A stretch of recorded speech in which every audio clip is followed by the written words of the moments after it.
Hello guys, welcome to my YouTube channel. Let's start study with me. I am very sorry. কয়েকদিন যাবত আমি video প্রকাশ করতে পারিনি। কারণ ছিল বিভিন্ন ছাত্রছাত্রীদের থার্ড সামেটিক পরীক্ষা এবং আমার নিজস্ব কিছু অসুবিধা। যাই হোক, মাধ্যমিক পরীক্ষার্থীদের কথা চিন্তা করে আমি আবার ভিডিও প্রকাশ করছি এবং এটা চলতে থাকবে। তা আজকে আমি জৈব রসায়নের কিছু গুরুত্বপূর্ণ প্রশ্ন নিয়ে আলোচনা করব, যেটা তোমাদের মাধ্যমিক পরীক্ষায় কিন্তু আসতে পারে। তোমরা জানো জৈব রসায়ন জিনিসটা কি? না, জৈব রসায়নের প্রথম আবিষ্কৃত জৈব যৌগের নাম কি যদি পড়ে, প্রথম আবিষ্কৃত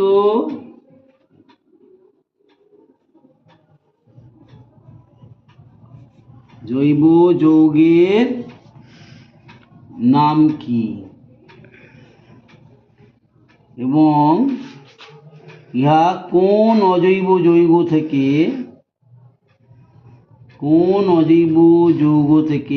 তৈরি হয়?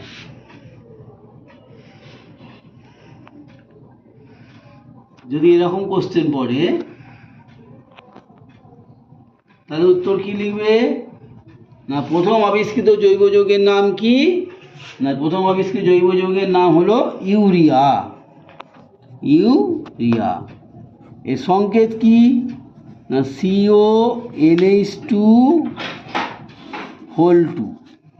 CONH2 ইউরিয়া CONH2 এটা হচ্ছে সংকেত।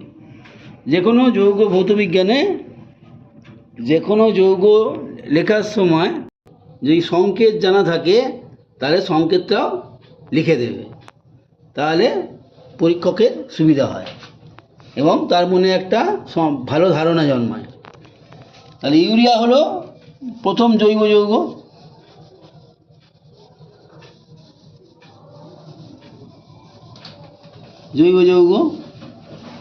এটা কোন যৌগ থেকে আবিষ্কৃত হয়? না, অজৈব যৌগটার নাম কি? না, অজৈব যৌগটার নাম হলো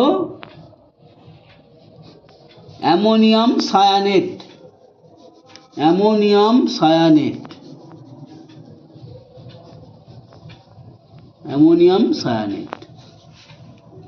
ঠিক আছে? এটা সংকেত কি? না, NH4CNO।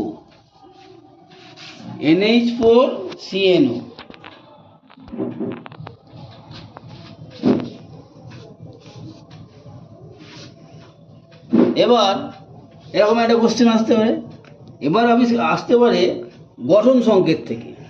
তোমরা জানো যে অ্যালকিন এবং অ্যালকাইন এই তিন রকমের জৈব যৌগ আছে এবং এছাড়াও অনেক জৈব যৌগ আছে। এই অ্যালকিন এবং অ্যালকাইনের সাধারণ সংকেতটা তোমরা করে রাখবে, তাহলে ওইখান থেকে একটা শর্ট কোশ্চেন আসবে। যেমন অ্যালকিন ও অ্যালকাইনের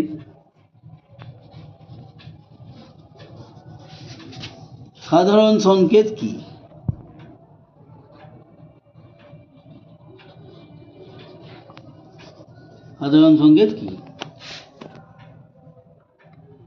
তাহলে অ্যালকেন তোমরা জানো যে কার্বন যদি সিঙ্গেল বন্ড থাকে তখন বলে অ্যালকেন, ডবল বন্ড থাকলে তখন বলে অ্যালকিন, আর ট্রিপল বন্ড থাকলে তাকে বলে অ্যালকাইন। অ্যালকেন যেমন কি কি? মিথেন, ইথেন, প্রোপেন, বিউটেন ইত্যাদি। অ্যালকিন যেমন ইথিলিন, অ্যালকাইন যেমন অ্যাসিটিলিন। এবার এদের সাধারণ সংকেতটা কি? না, অ্যালকেনের সাধারণ সংকেত হলো CnH2n+1। এই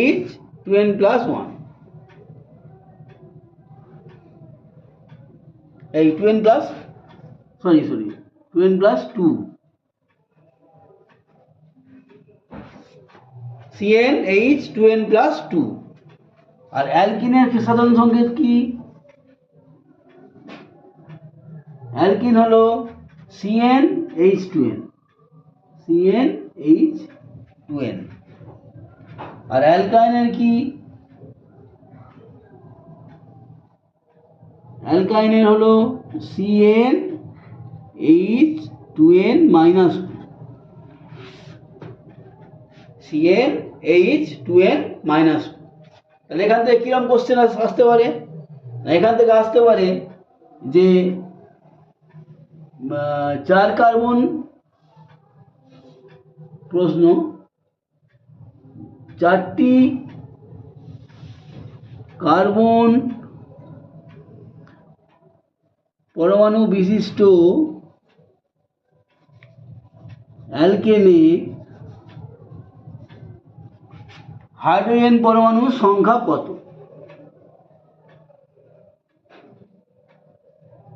সংখ্যা কত?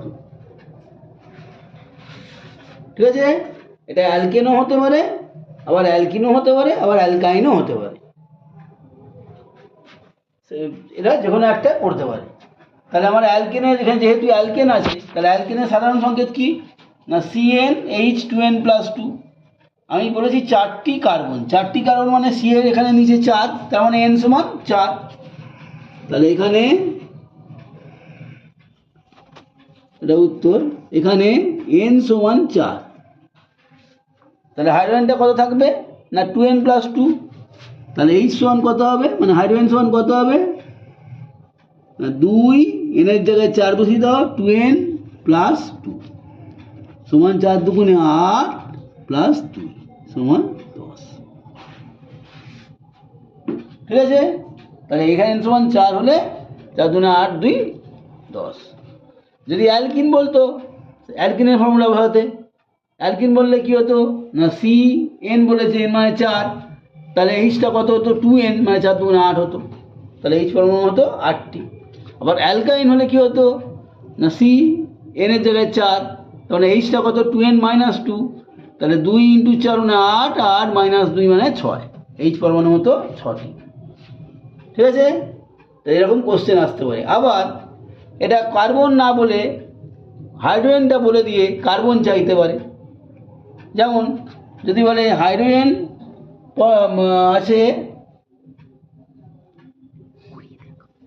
8টি হাইড্রোজেন পরমাণু বিশিষ্ট অ্যালকেনে কার্বন পরমাণুর সংখ্যা কত?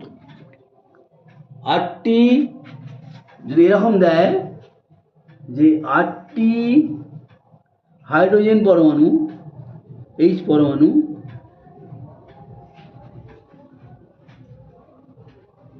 বিশিষ্ট এটা অ্যালকিন করে দিচ্ছি, আচ্ছা অ্যালকেনেই থাকে, অ্যালকেনে কার্বন পরমাণুর সংখ্যা কত? C পরমাণুর সংখ্যা কত? এরকম যদি কোশ্চেন আসে, তাহলে উত্তর কি লিখবে? উত্তর লিখবে যে 8টি H পরমাণু মানে কি? তাহলে অ্যালকেনের সাধারণ সংকেত কি? CnH2n+2। তাহলে H বলেছে 8টা, তাহলে H মানে কি? 2n+2 মানে 8টা, তাহলে 2n+2 সমান 8। এখান থেকে nটা বার করতে হবে। যেমন সমাধান করেছো, আগে সমাধান করেছো সেই x বার করা, এখানে x এর জায়গায় n আছে, তাহলে 2n সমান কত হবে? 8 - 2 বা 2n সমান 6।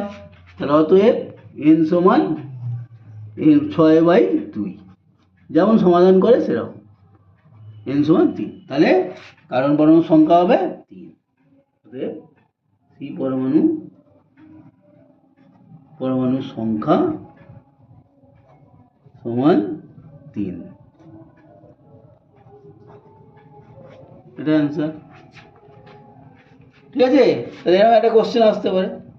আবার আরেকটা কোশ্চেন আসতে পারে আইসোমার দিয়ে।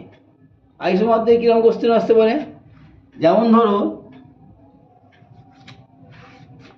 আইসোমারে কোশ্চেন আসতে পারে যে C2H6O এবং C3H8O, C2H6O এবং C3H8O এই দুটি সংকেত দ্বারা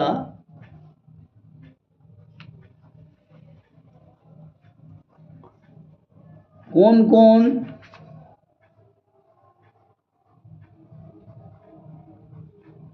আইসোমারকে বোঝায়?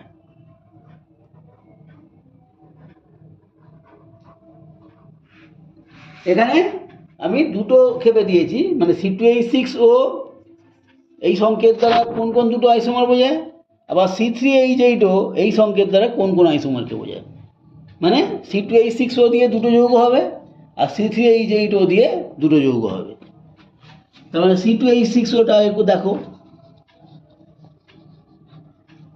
C2H6O এইটা দিয়ে কি কি যৌগ বোঝায় না, CH3 CH2OH মানে ইথাইল অ্যালকোহল। দেখো C2H3 2 5 1 6 H6O C2H6O এবং CH3O CH3 অর্থাৎ ডাইমিথাইল ইথার। তাহলে এটা হচ্ছে ইথাইল অ্যালকোহল আর এটা হলো ডাইমিথাইল ইথার। তাই এই দুটো যৌগকে বোঝায়। এই দুটো যৌগ হচ্ছে পরস্পরের আইসোমার। আবার C3H8O দিয়ে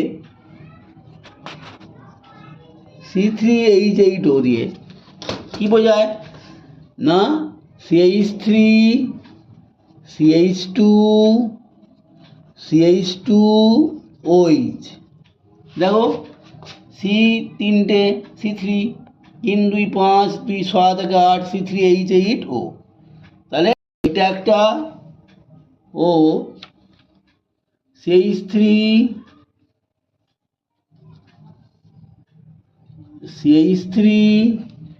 CH OH CH3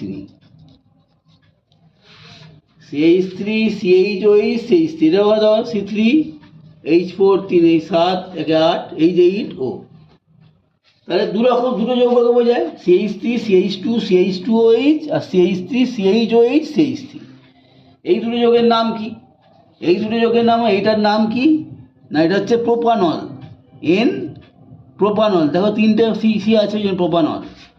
N propanol আর এটা হচ্ছে আইসো প্রোপানল, বা এটাকে লিখতে পারো প্রোপান 1 অল, এটা প্রোপান 2 অল।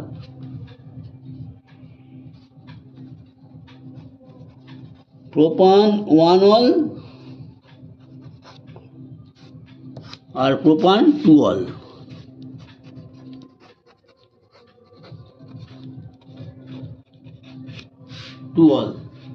আর এটা তো আগের দিন আগেই বলেছি যে CH3 CH2OH হচ্ছে ইথাইল অ্যালকোহল আর এটা হচ্ছে ডাইমিথাইল ইথার। এখানে এটিকে দিচ্ছি পাশে, ইথাইল অ্যালকোহল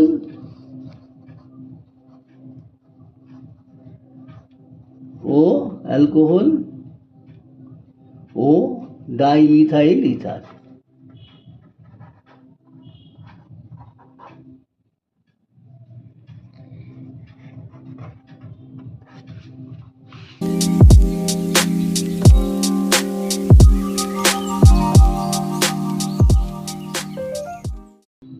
আজকে এই পর্যন্ত থাক।